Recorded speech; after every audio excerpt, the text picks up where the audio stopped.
और इस चुनावी जनसभा में उपस्थित हमारे सभी जिम्मेदार कार्यकर्ता नेता, आदरणीय बुजुर्ग, हमारी माताएं बहनें, बड़ी संख्या में नौजवान साथी और पत्रकार बंधुओं, मैं इस चुनावी जनसभा में उपस्थित आप सबका बहुत बहुत धन्यवाद और आभार प्रकट करना चाहता हूं।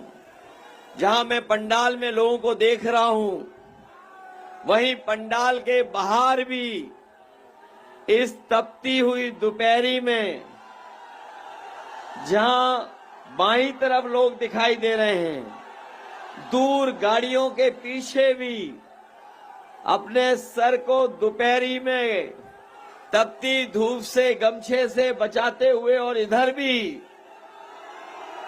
दूर दूर तक हमें ये जन सैलाब दिखाई दे रहा है।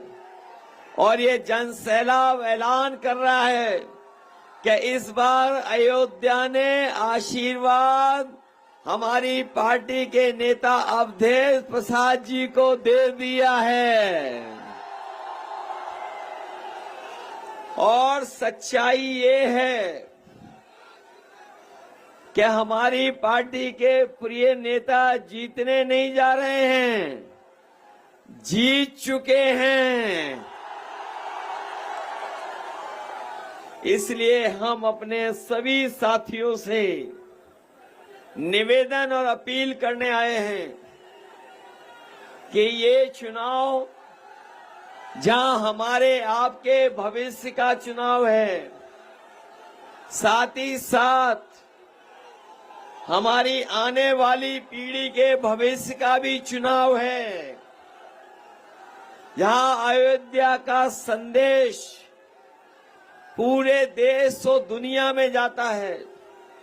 मैं सबसे पहले इस ऐतिहासिक धरती का, अयोध्या जो सौहार्द के लिए पूरे देश और दुनिया में जानी जाती है, उस धरती का मैं नमन करता हूं। साथ ही साथ जो शांति का, करुणा का, भाईचारे का, मिलीजुली संस्कृति का, गंगा जमनी तहजीब का संदेश देती है, उस अयोध्या धरती को भी मैं नमन करता हूं। मैं अभी कुछ दिन पहले भी अयोध्या लोकसभा के इसी क्षेत्र में जो बाराबंकी की सीमा पर है, वहां पर मैं आया था। जितना हमें जोश यहां दिखाई दे रहा है, जितना उत्साह यहां दिखाई दे रहा है, उससे कम जोश और उत्साह वहां पर नहीं था। अगर एक सीमा अयोध्या की यहां है, दूसरी इधर दिखाई दे रही है, तो ये लाखों वोटों से नहीं, ऐतिहासिक परिणाम आने वाला है। जहां समाजवादी पार्टी ने हमारा सबने मिलकर के संतुलन बनाया है, सामाजिक दृष्टिकोण से सबको साथ लेके चलने का काम किया है, वहीं हम लोगों ने सबने मिलकर के अयोध्या लोकसभा का अंक गणित भी ठीक किया है। और ये जो हमारा जन समर्थन दिखाई दे रहा है, ये जन समर्थन के सामने भारतीय जनता पार्टी के लोग घबरा गए हैं। जो लोग कहते थे कि संविधान बदल देंगे, 400 पार का नारा दे रहे थे, इस बार अयोध्या निवासी उनको हरा करके और जमानत जब्त करने का काम करेंगे। जो लोग संविधान बदलने को निकले थे, उनको इस बार बाबा साहब भीमराव अम्बेडकर जी के रास्ते पे चलने वाले लोग और इस देश की एकता को और आगे बढ़ाने वाले लोग मिलकर के बदलने का काम करेंगे। और सुना है अब 400 पार का नारा भूल गए हैं। ये 400 पार का जो नारा था वो हमें बाद में समझ में आया। ये 400 पार का मतलब कि 400 सीटें तो हम लोग जीत रहे हैं, विपक्ष के लोग,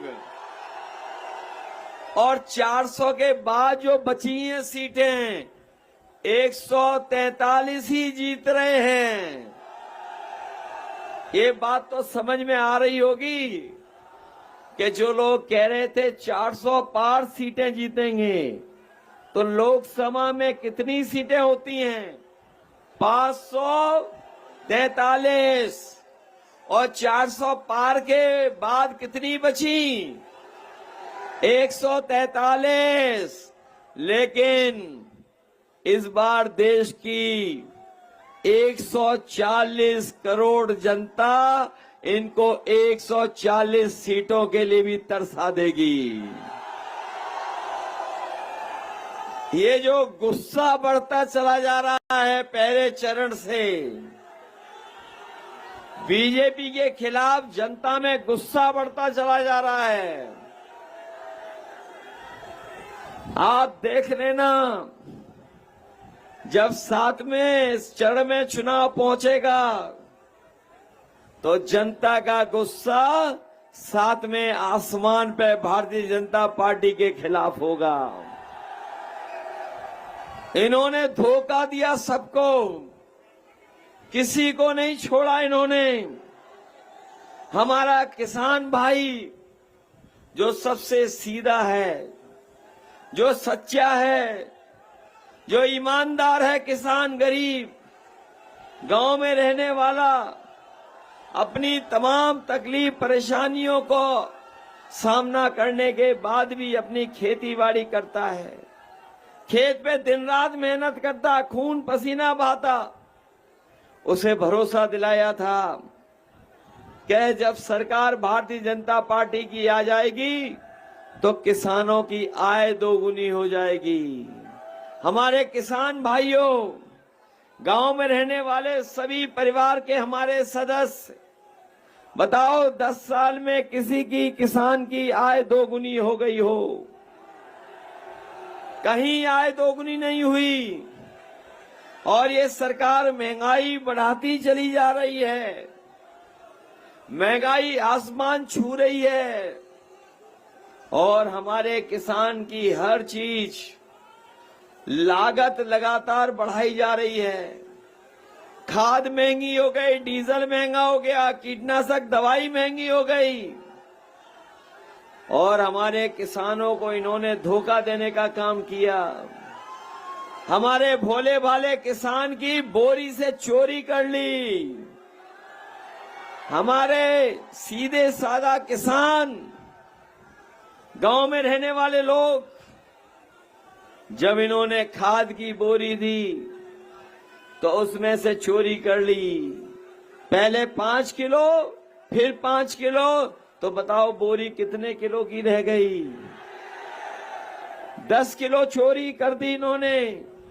न केवल 10 किलो चोरी की, हमारा किसान जानता होगा, इन बीजेपी वालों ने डीएपी तभी दी जब किसान को इन्होंने नैनो यूरिया खरीदवा दी। नैनो यूरिया खरीदवाई और कहा कि पैदावार बढ़ जाएगी। किसान ने अपनी खेती बाड़ी में नैनो यूरिया डाली।